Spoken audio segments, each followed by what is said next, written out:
Amigo. Bien. Bien, Rafael, gracias. Bueno, chicos, entonces vamos a avanzar ahora el tema de la litiásica. Este conjunto de patologías, en realidad, de orden biliar, ¿ya? Es bien interesante porque ustedes lo han visto, es una de las patologías que más vemos en el hospital, ¿no es cierto? Son los que más les ha tocado seguramente una pancreatitis, una colecistitis, han visto en la consulta colelitiasis, ¿no es cierto?, que los pacientes tienen. Entonces ahí vemos, pero que es un problema que se remonta en la vesícula biliar o en las vías biliares, pero nosotros como cirujanos generalmente vemos el tema de lo que viene a ser la causa biliar, o sea, la causa por cálculo, la causa por litos. Piedritas que se forman dentro de la vesícula, que eso ya lo vamos a ver cuando estemos en cirugía de abdomen, pero también hay un grupo de patologías que pueden, o causas que pueden inflamar la vesícula sin necesidad de cálculo. Y es ahí lo que se llaman litiásicas. ¿Qué significa A? Sin. Litiásica sin hito, es decir, una inflamación de la vesícula sin la presencia de piedra. O sea, eso puede pasar también. Es menos infrecuente, pero también lo vemos. Es una enfermedad aguda de la vesícula biliar, llega rápidamente a necroinflamación y la etiopatogenia es multifactorial. O sea, ustedes quiten los cálculos de su cabeza, esos cálculos los van a ver el próximo semestre. Ahora vamos a hablar de que la vesícula se puede inflamar por una causa diferente a lo que no es cálculo. Se presenta en un 10%, en un promedio de 2 a 15 de los casos de colecistitis aguda y tiene alta mortalidad. O sea, de las colecistitis en general, las que son sin piedra tienen una causa que puede llegar a ser incluso más mortal que un paciente que tenga piedras. ¿Ya? O sea, más o menos que si tengo piedra, no es que no vaya a ser grave, pero quizás va a ser menos grave que un paciente que no tenga piedra. Porque ya vamos a ver más adelante que estos pacientes que hacen colecistitis litiásica tienen factores de riesgo, o sea, ya tienen patologías de base. Dentro de la fisiopatología, en general lo que se produce en la vesícula es una éstasis vesicular. ¿Qué significa éstasis? ¿Han escuchado el término éstasis? Paralización. No hay paralización. Es como que un enlentecimiento, ¿ya? Que la bilis se vuelve más lento, la producción de bilis es mucho más lenta. Y asimismo, la vesícula también tiene una funcionalidad más lenta, como más perezosa. Y dentro de eso también va a haber alteraciones vasculares, dando lugar en primera instancia a isquemia, a infarto y posteriormente a necrosis o a focos de necrosis dentro de la vesícula. También por todo este proceso necroinflamatorio se produce esta respuesta inflamatoria local en la pared vesicular, que incluso más adelante puede llegar a complicarse también con otros cuadros como acceso hepático, por ejemplo. Más frecuente en pacientes críticos, por eso les decía que estos pacientes que hacen colecistitis litiásica ya tienen un factor de riesgo adentro, por eso es que son patologías un poco más graves. Más frecuente en varones, y miren esta diferencia, la colecistitis aguda litiásica es más frecuente en mujeres, la que es por piedra es más frecuente en mujeres, pero la que es sin piedras es más frecuente en varones. Pacientes añosos de 50, 60, 70 años, comorbilidades especialmente de tipo vascular, pacientes con arritmias cardíacas, pacientes con hipertensión arterial, pacientes con alteraciones vasculares, pacientes que fuman, que tienen tabaquismo crónico o alcoholismo crónico. Miren estos factores de riesgo. Pacientes quemados. Los pacientes quemados son pacientes, bueno, mucho va a depender también del porcentaje de superficie corporal quemada. Más de 40 o 50% de superficie corporal quemada significa que es un paciente que se tiene que quedar en aislamiento, un paciente que va a recibir antibióticos, es un paciente inmunodeprimido, cualquiera sea la causa de la quemadura, quemadura por fuego, quemadura eléctrica, quemadura por lo que ustedes quieran, ¿ya? Pero que sobrepase el 40-50% de la superficie corporal quemada, ya es un paciente de riesgo para presentar colecistitis. Émbolos de colesterol. Ojo, si bien los cálculos como tal, las piedras de la vesícula en su composición tienen alto porcentaje de colesterol, no son lo mismo que los émbolos de colesterol, porque la piedra como tal es como un cristal, ¿ya? Un cristal que se va formando, tal cual como una piedra. No sé si alguno de ustedes ha visto una piedra de la isla, no sé, cortada por la mitad, tiene como forma de espirales, ¿no es cierto? Más o menos así se van formando, como cristales más pequeños que se van formando más grandes, más grandes, más grandes. Y por eso es que tenemos, ya lo van a ver más adelante, cálculos tan pequeñitos como cálculos únicos grandes, cálculos incluso que pueden parecer hasta un grado, ¿ya? Y eso mucho va a depender de la composición que tengan, pero en este caso solamente se habla de émbolos de colesterol, nada más. O sea, no hay cristales formados como tal.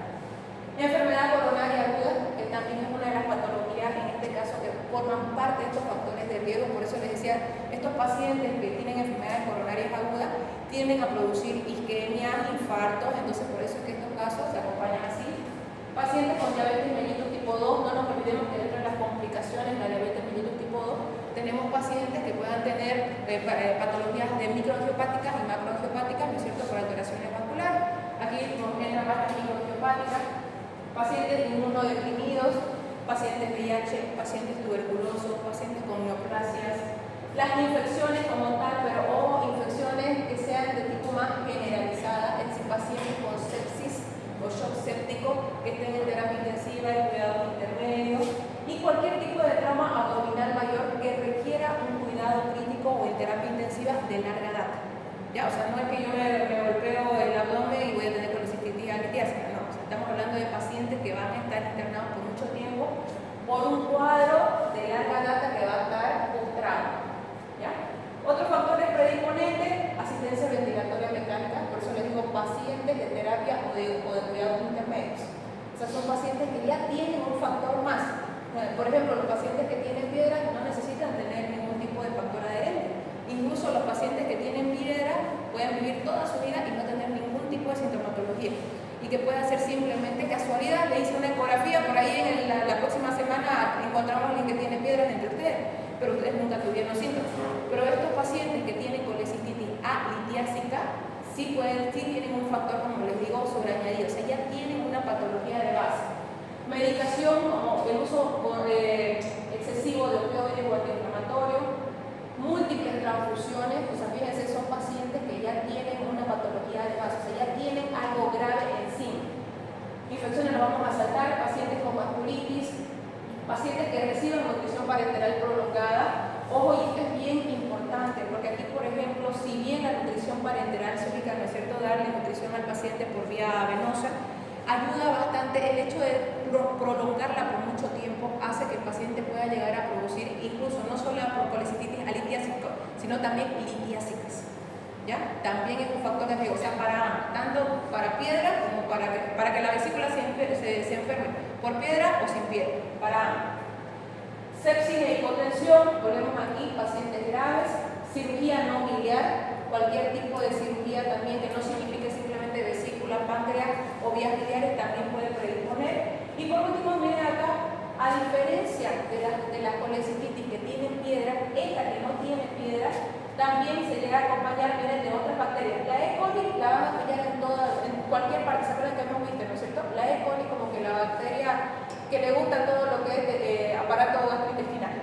Pero en este caso, por ejemplo, el Enterobacter faecal, Klebsiella, Pseudomonas, Proteus, Bacteroides, Cándida, Perfringe, Cryptosporidium, Citomegalovirus, Leptospirosis, Pirio cholerae, que no lo vemos mucho. ¿Qué creen ustedes que tienen en común el resto?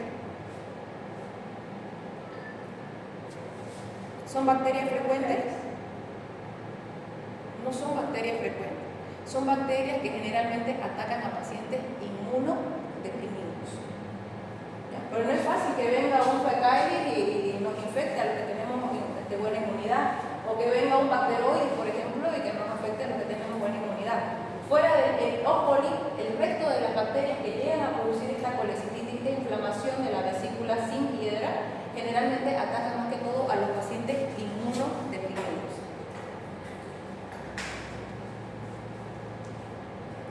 Cinco minutos más, mi niña, y terminamos, ¿ya? No, allá.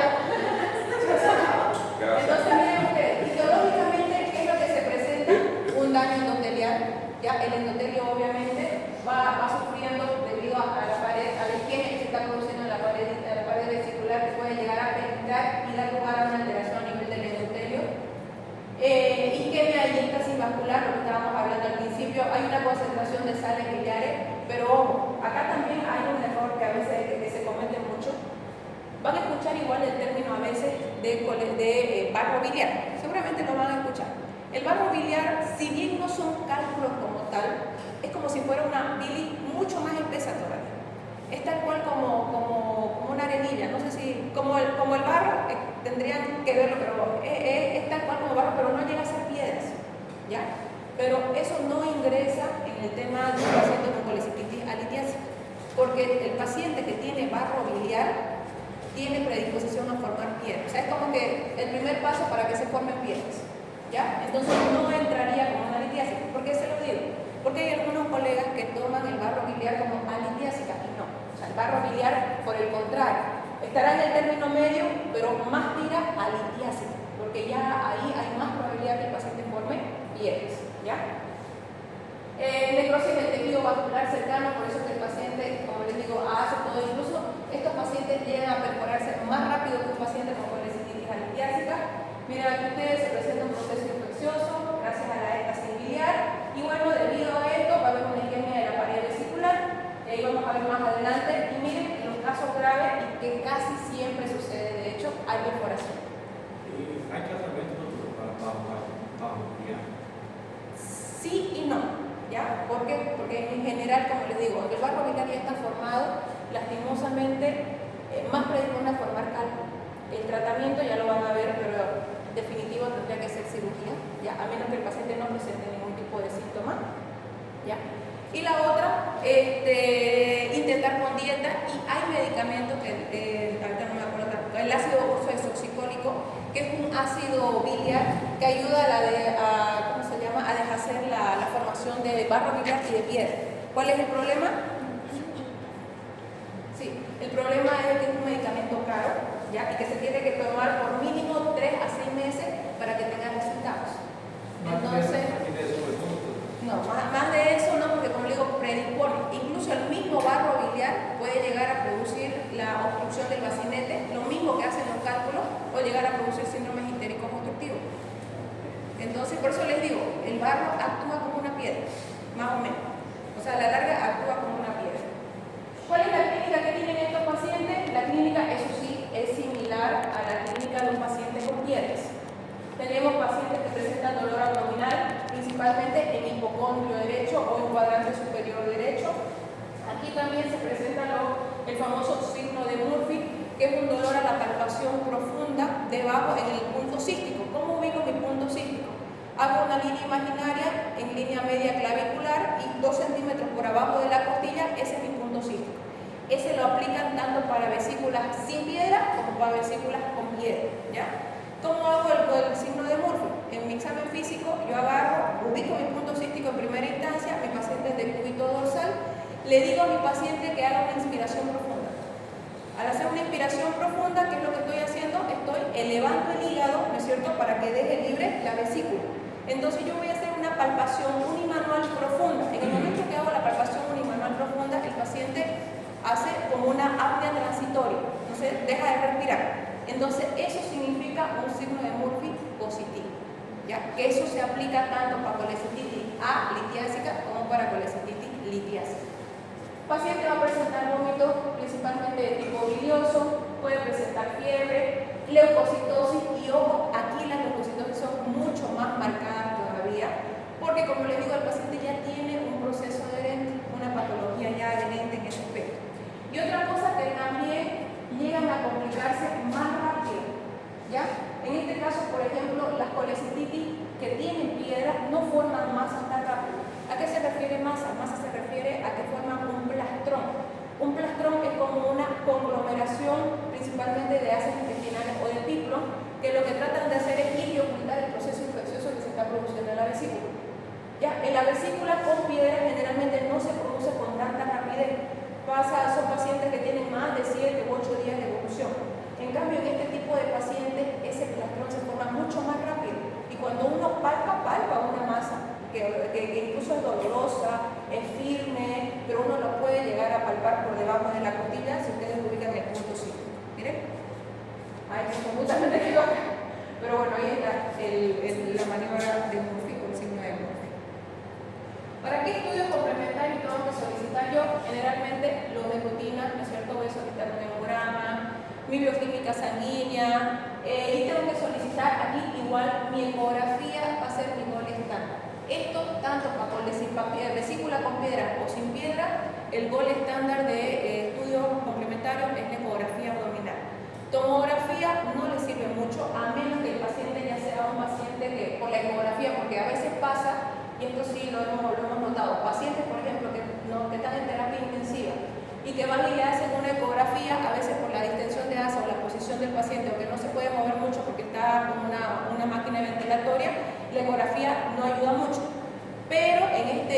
caso sí se puede solicitar una tomografía para poder ver algún tipo de complicación.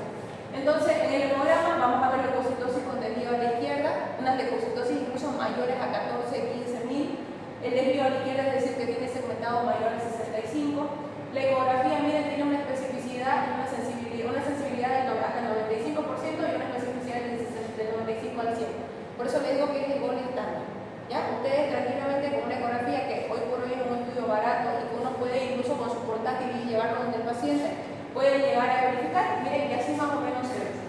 Una vesícula grande, paredes un poquito engrosadas, incluso a veces se ve mucho más engrosada e incluso también a veces se ve líquido perivesicular. Y acá no vemos cálculo. Así se ve limpio.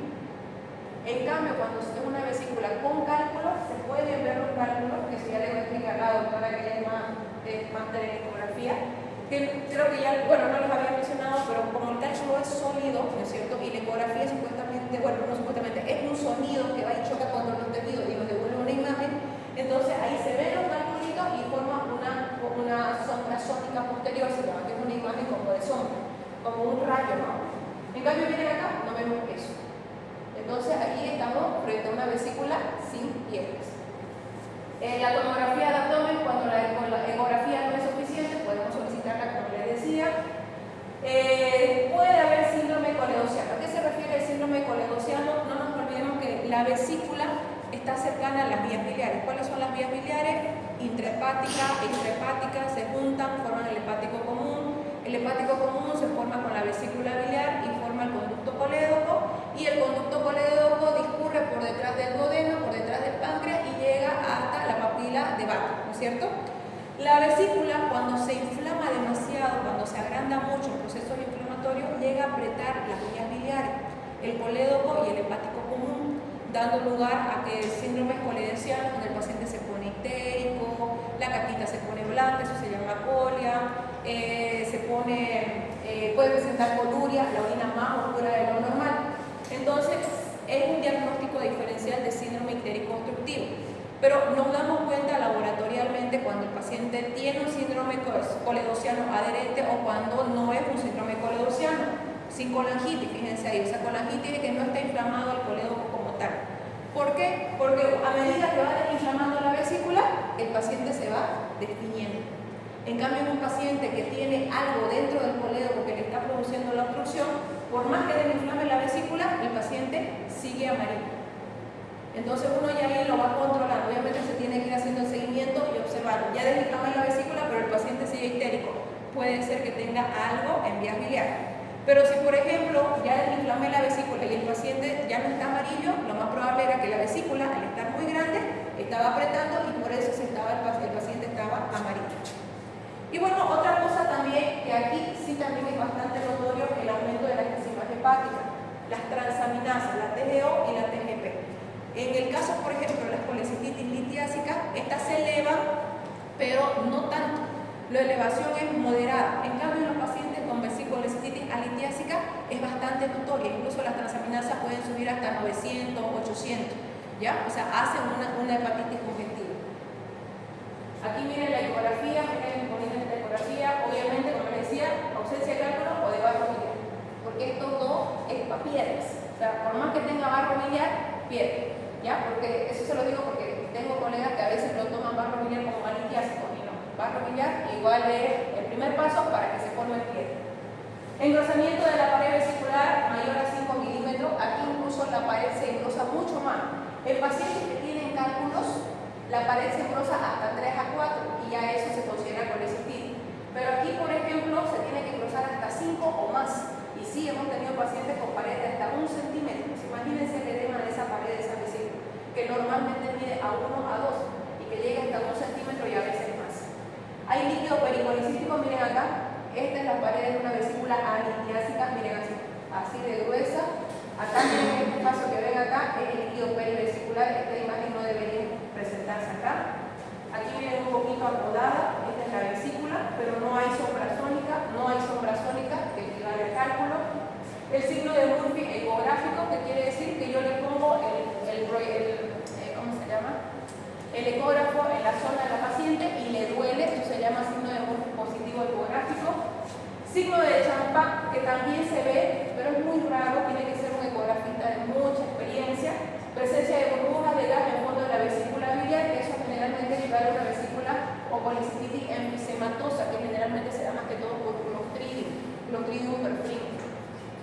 Y miren acá, por ejemplo, el engrosamiento, así, tal cual, así se ve, bien engrosada, bien dolorosa, debido al edema. Y la formación de abscesos, lo que les decía, principalmente abscesos perivesiculares o abscesos hepáticos, que se forman mucho más rápido. Las complicaciones, la perforación, la primera, miren así se ve. Miren aquí la vesícula y todo esto líquido alrededor de la vesícula. Vesícula, líquido alrededor de la vesícula. ¿Ya? Ahora miren, el barro biliar, por ejemplo, es mucho más espeso que esto. Así. Aquí no se nota que fuera agua. ¿Por qué no se nota que fuera agua? Porque no me emite una sombra, ni una sola sombra, y aparte es como que más blanco de lo normal. O sea, no llega a ser una piedra, pero sí ya se va notando que es más hiperecogénico. Si lo llaman a aprender eso de ecografía, hay tres formas: anecogénico, hipoecogénico e hiperecogénico. Hiperecogénico es lo más sólido, hipoecogénico es lo que es como que blando, el hígado, por ejemplo, el páncreas, y anecogénico lo que no tiene ningún tipo de tejido, los líquidos, por ejemplo, eso es anecogénico. ¿Ya? Pero miren acá, esto me interesa mucho, el líquido perivesicular. Y ese líquido perivesicular significa que ya hay una microperforación. O sea, ya está saliendo de rito bilioso de la vesícula y por eso se está formando alrededor de la vesícula. Peritonitis, que se puede formar en casos graves cuando el cuerpo, por ejemplo, no tiene la suficiente inmunidad, porque, ojo, el hecho de que se formen masas o plastrones significa que el cuerpo está tratando de encerrar la infección. Bueno por un lado, ¿por qué? Porque lo está delimitando, pero malo por el otro lado porque a veces lo puede enmascarar. ¿Ya? Mucho depende de cada paciente. Cuando el cuerpo no puede enmascarar ese cuadro clínico, obviamente no se forma el plastrón y automáticamente la vesícula que se perfora empieza a salir bilis y esa bilis se disemina por todo el abdomen y eso es lo que produce una irritación del peritoneo, llegando a peritonitis, así como lo ven acá.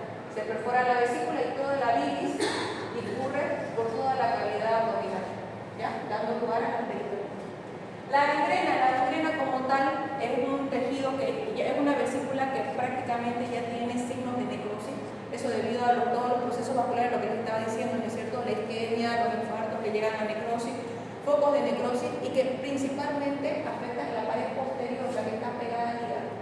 Porque a veces uno ve la parte anterior en cirugía y vemos y no tiene nada, se ve dermatizada, pero ya cuando sacamos la vesícula vemos que toda la pared posterior está necrosada, está negra, tal cual, está con cambio de coloración y está friable. Uno quiere agarrarla y se deshace, se perfora. Entonces a eso llamamos concatero. Y la presencia de abscesos que también se pueden presentar, miren así. Esta es una tomografía, por ejemplo, miren esa vesícula. Enorme presencia de líquidos, perivesicular líquidos, miren allá todo este proceso inflamatorio y miren el tamaño de esta vesícula. Prácticamente si yo coloco una aguja acá, puedo tranquilamente funcionar esta vesícula. Y normalmente la vesícula debería llegar solamente hasta la mitad, porque supuestamente que todavía está hígado, pero miren acá, me está empujando prácticamente al hígado hacia arriba. ¿Ya? Y por último, los abscesos, que es otra complicación también que se presenta, son los abscesos tanto perivesiculares, los famosos piocolecitos, o los abscesos hepáticos, que sí lo hemos visto bastante en este tipo de pacientes. Respecto al tratamiento, importante, no se olviden de que estos pacientes, como digo, son pacientes críticos, pacientes que ya tienen una patología adherente. Entonces, importante solicitar un hemocultivo en estos pacientes. Porque ya hemos visto de que la gama de bacterias que producen esta enfermedad es bastante amplia y se da más que todo en pacientes que son inmunodeprimidos. Entonces tenemos que solicitar un hemocultivo, ¿ya? Y de preferencia, incluso en algunas bibliografías indican que sea hemocultivo serial, ya por lo menos 3 días y con 2 días previo de ventana, que significa que 2 días no le da antibiótico al paciente, le haga su hemocultivo un día, segundo día, tercer día y ahí recién espere para que pueda haber un mejor control de qué tipo de bacterias o de qué está causando. Antibióticos de amplio espectro, aquí es un paciente que directamente recibe imipenem, que directamente recibe meropenem, que directamente recibe piperacillina, tazobactam, o sea, antibióticos de amplio espectro. porque son bacterias más agresivas. Eso es lo que quiero que quede claro, son bacterias más agresivas, ¿ya? El tratamiento, si es un paciente que ya, la mayoría de estos pacientes ya vienen con un cuadro complicado, ¿ya? Muy rara vez se lo diagnostica en fases primarias, ya generalmente ya se encuentran en fases tardías.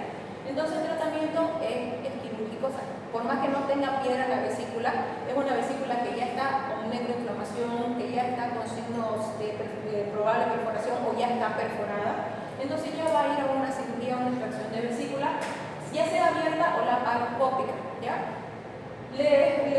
Personalmente, cuando yo ya veo estos casos, ya no me tomo la molestia de hacerlo por vía laparoscópica porque llega a ser un poco más complicado. Obviamente hay colegas cirujanos que tienen mucha más destreza y más experiencia y lo hacen por vía laparoscópica. El problema es que, como les digo, estos pacientes generalmente ya vienen con una vesícula que está adherida al intestino, una vesícula que está ya acodada sobre las vías biliares, una vesícula que tiene abscesos hepáticos adherentes. O sea, es una vesícula ya que tiene muchos aspectos para llegar a complicar al paciente. El paciente ya está complicado como para que yo lo siga complicando, ¿se dan cuenta? ¿No es cierto? Entonces, es ahí donde, por ejemplo, nosotros como cirujanos, porque si les tocara estos casos, ustedes van a tener que solicitar interconsulta con cirujano y nosotros tenemos que ver cuál es la mejor técnica para evitar menos lesión en el paciente, ¿ya? Y la otra forma es que cuando el paciente no tiene condiciones para cirugía, porque ojo, puede ser que el paciente necesite cirugía, pero como es un paciente en terapia intensiva, es un paciente que está unido a un ventilador mecánico, es un paciente que está en mal estado general y que probablemente en el traspaso de terapia intensiva a quirófano el paciente llega a morir o a fallecer, entonces hay otras técnicas como son la colecistectomía percutánea. Hay una rama de la cirugía que se llama cirugía percutánea, donde con unos catéteres especiales, por medio de tomografía o simplemente de ecografía, que como les digo, el ecógrafo ahora sabemos que portátil no lo puede llevar a la cama del paciente, hacen las funciones con unos catéteres que, bueno, son caros, por ahora son caros todavía, estamos hablando de que un catéter puede costar hasta $400, pero le evita al paciente una cirugía mientras tanto, porque lo que hay que hacer ahí es como un absceso. Hay que drenar esa bilis que está retenida, que está ya prácticamente purulenta y toda esa necrosis que se está presentando dentro de la vesícula, ¿ya? ¿Cuál es el pronóstico de estos pacientes? Hay que tomar en cuenta que muchas veces es un pronóstico que no es tan bueno por las condiciones coexistentes, como les digo, pacientes graves, ya pacientes que ya tienen una complicación adherente, alta mortalidad, ¿ya? Porque el paciente que está en terapia intensiva ya está recibiendo antibióticos, ya está recibiendo antiinflamatorios, ya está recibiendo una cosa. Entonces, muchas veces con todo ese cuadro se enmascara incluso el cuadro principal. Entonces, a veces, como les digo, es nomás algo incidental y el paciente llega a fallecer por el retraso en el diagnóstico. Y aquí está, la rapidez del diagnóstico disminuye la mortalidad. En las conclusiones, patología poco frecuente, eso es lo bueno. Más frecuente es la inflamación de la vesícula que tiene piedra. La que no tiene piedra es menos frecuente porque se da en estas condiciones en estos tipos de pacientes, pacientes mayores de 60 años, más en hombres, colecistitis litiásica, más en hombres, colecistitis con piedra, más en mujeres, ¿ya? Para que ustedes puedan diferenciar. Siempre hay un cuadro de comorbilidad. Es un paciente que es diabético o es hipertenso, tiene antecedentes de infarto de miocardio, o es neoplásico, o es tuberculoso, tiene VIH, entonces tiene una patología de base. Siempre tiene una leucocitosis bastante notoria. Es un paciente que tiene 25.000, 20.000, 30.000 de leucocitos, o sea, es bastante paciente reactivo. El tratamiento definitivo es quirúrgico siempre y cuando el paciente esté en condiciones. Como digo, puede ser que sea una colecistitis alitiásica y que el paciente necesite cirugía, pero si el paciente no está en condiciones, el paciente fallece en el traslado de quirófano, de terapia a quirófano. Entonces, la otra sería la buena opción, la colecistitis percutánea. Hasta ahí, chicos, ¿qué preguntas tienen? De colecistitis alitiásica.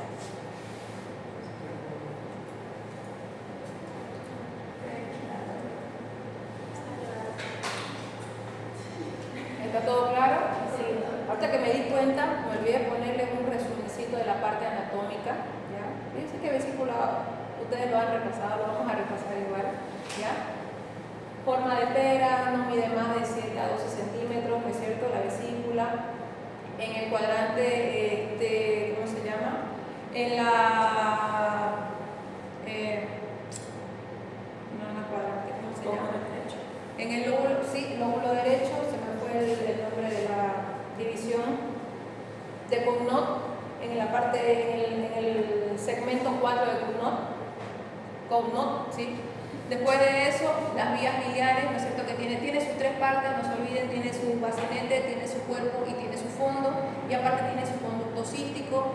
La arteria que lo irriga es la arteria cística, que viene de la hepática derecha. Las vías biliares, que también ya les dije. Otra cosa importante es que no se olviden de que la vesícula es solamente el reservorio de bilis, ¿ya? No forma la... ¿Dónde se forma la bilis? ¿Dónde se produce la bilis? En el hígado. Tengan cuidado con eso porque muchas veces se equivocan y, ojo, a veces les pregunta de examen de grado. ¿Ya? Entonces, una de las funciones de la vesícula no es producir bilis, directamente simplemente es un reservorio, ¿no es cierto? Y que actúa principalmente gracias a, obviamente, a todos los sistemas nerviosos y también hormonales, como por ejemplo de la colecistoquinina.